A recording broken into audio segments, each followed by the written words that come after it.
Hello, I'm Johnny and welcome to the Ginger Geek Show. So, in the lead up to the 60th anniversary of Doctor Who, I myself, and I've seen quite a few folk have been doing this, I've done a marathon of the show and their kind of own celebration of that said show. So I started back in January and I'm still going. I'm at the end of the kind of David Tennant era. I'm nearly there. I've also been watching Torchwood and Sarah Jane kind of throughout this kind of as well. So obviously I started with the first Doctor. I've watched as much as I can. Obviously there is missing episodes you physically can't watch during the first and second era.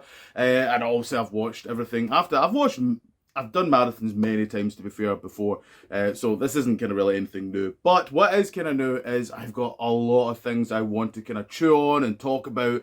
So there's going to be quite a few new videos coming up soon about Doctor Who, just stuff I want to talk about and hopefully you will enjoy. So obviously today I'm going to talk about, as the title suggests, it is about the golden era of Doctor Who. Now, I'm going to say right now, this is just my opinion, but I'm going to clearly showcase just I think overall, very much so what I'm going to say about the Golden Era, I think is overall kind of felt relatively the same, especially more when it starts. Maybe not where it kind of ends the way I kind of feel the Golden Era ends, but we'll kind of get to that point. And before I get into this is purely simply just my opinion. That's all it is. You know, obviously comment down below and tell me your opinion on it. So, you know, please be nice. It does affect my mental health. So, first of all, let's talk about when does the Golden Era start for me.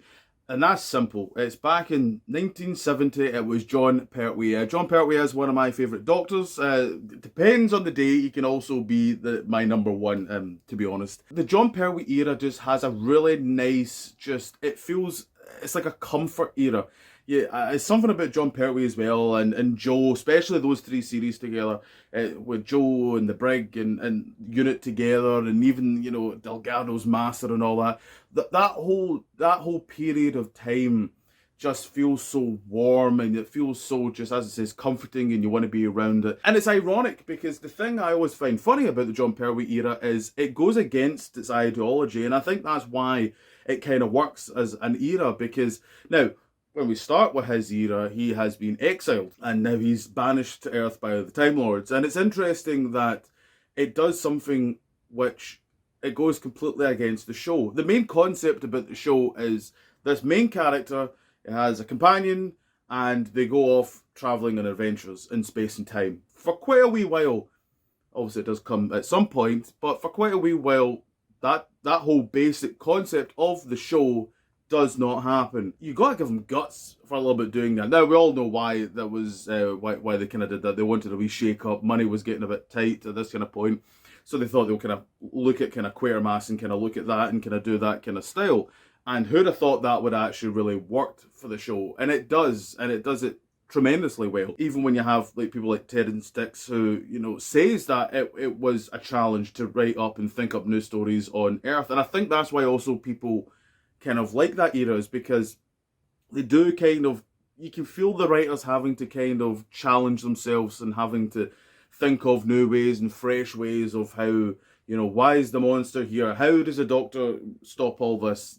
And so forth. And I think they did that really well. I just feel like the John Pertwee era has, I don't want to say perfect, I don't think anything is really perfect, but it's near hit after hit.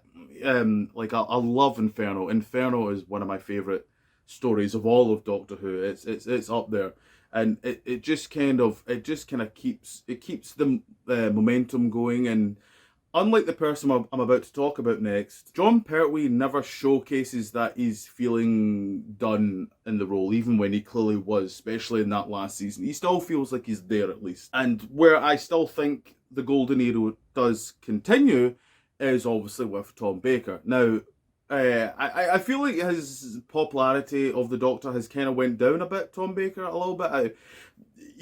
Some people have been a bit more critical of his Doctor, and I will too, that I will get to. Some people could say the Golden Era ends when Sarah Jane goes. And I could understand that, and I would agree with that, to be honest. I could see that kind of point of view, and why someone would think that, because as much as I love John Pertwee, I do think Sarah Jane was far better with Tom. Their chemistry was, and I think that's why it continues as it changes. But again, this is why Doctor Who works, is bringing in fresh blood and changing about. And Liz Slade and Tom Baker were just fantastic. What wasn't fantastic, and I think brings down their first season together, was obviously the inclusion of Harry. I'm not the biggest fan of Harry. I just don't like the way he's very much... he doesn't even feel like a man of the time. He almost feels like a bit kind of past the time at this point. The way he talks to Sarah, I am not really crazy about. And they even admitted themselves it was because they thought they were going to get an older actor to play the Doctor, so that's why they brought in another male to try and be the kind of action guy. And I understand that, and that's why he left very quickly. I think the actor that played Harry was kind of not feeling it, and no one else was kind of feeling it, which was a shame. But at the same time, Harry diminishes Sarah, and it showcases so much so that in the next season, which is one of the best seasons, when you've got like Pyramids of Mars and the Seeds of Doom, it's so good, that season. That's another season where it's just constant hit after hit, I feel. And as I say, it's just Liz Sladen and Tom Baker at their absolute height together. Absolutely fantastic together. And why I still think the golden era still keeps going. I mean, Christ, even the views, when it's going up and up, really, it was a huge time for Doctor Who. Now, here people might feel like, is this when the golden era stops? And I've always been quite half and half, because I'm not going to lie, I am not crazy about the Graham Williams era to the point of really at all. It feels like an era where it's struggling to know what it wants to be a little bit. I don't mind Leela. I'm not crazy about Leela, if I'm completely honest. And that's just not really the fault of Louise Jameson, because I don't think she gets much to kind of work on. I think she kind of got a rough time especially with Tom, and how Tom was dealing with her in real life, and they've been open about it, and Tom even opens about that. And that's what I was going to quickly say, how I said that earlier. The big difference between John Pertwee and Tom Baker is, when Tom Baker isn't happy with wherever he is in his mind, or wherever in the episode at the time, you feel it on screen. He just changes, as he doesn't keep the same level. John Pertwee always did, while Tom Baker, there's moments where it's just he's just so just not there. And it does get worse. Now, why do I keep saying, is this the golden era? Because when Tom Baker is on top form, he is on form, and I do think it gets a bit better when Romana gets involved. I think their relationship is much better, because you need to remember, as much as I do find the latter end of Tom Baker a little bit rough. It's starting to get a bit thin, and I've always felt Tom Baker should have left a bit sooner, and he even says that as well. We should have went, especially before John Nathan Turner got involved.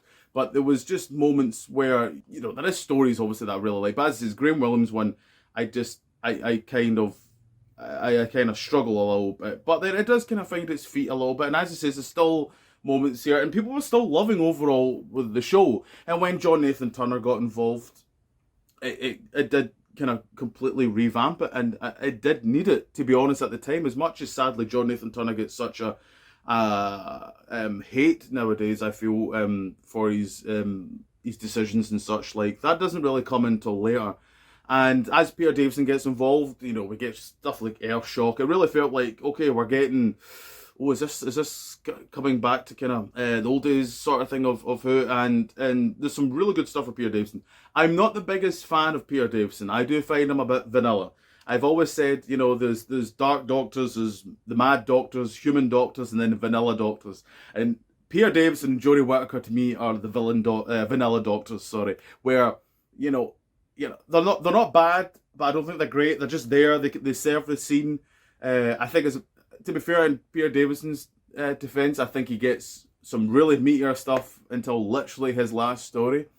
But the moment comes here when, to me, this is when the golden era of Doctor Who ended.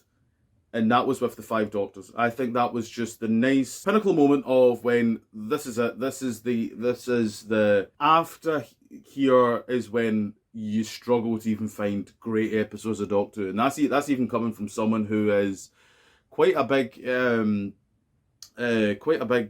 Sylvester McCoy fan, to be honest. As later on, I might do a video about talking about him. It's I don't know. I just don't feel like it's got more that kind of the way the general consensus look at the show.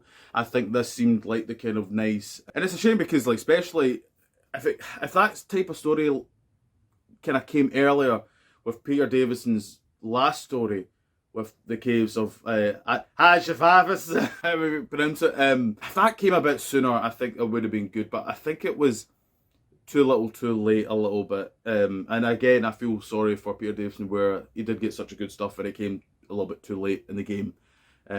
So yeah, that's when I feel the start of John Pertwee to the Five Doctors with the end of the Golden Era. That's to me is when is the Golden Era where I it's overall great to consistent, unlike some eras where it's just consistent and bad. And I always feels like the Pertwee Baker to the start midway point of Davison is the full kind of, I would say, height before people kind of really dropped off. Especially when you get to the Colin Baker here, where it got really rough and they were kind of struggling just to keep it going. People just didn't care the same anymore.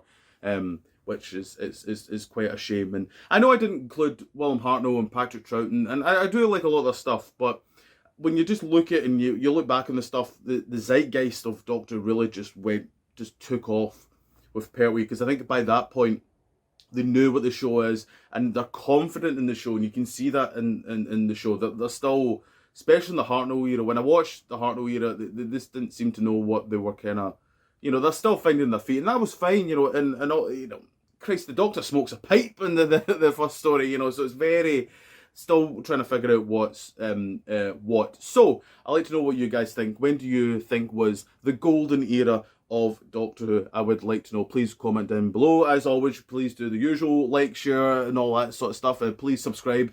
That would be fantastic. So, more videos in the future. So until then, see you later.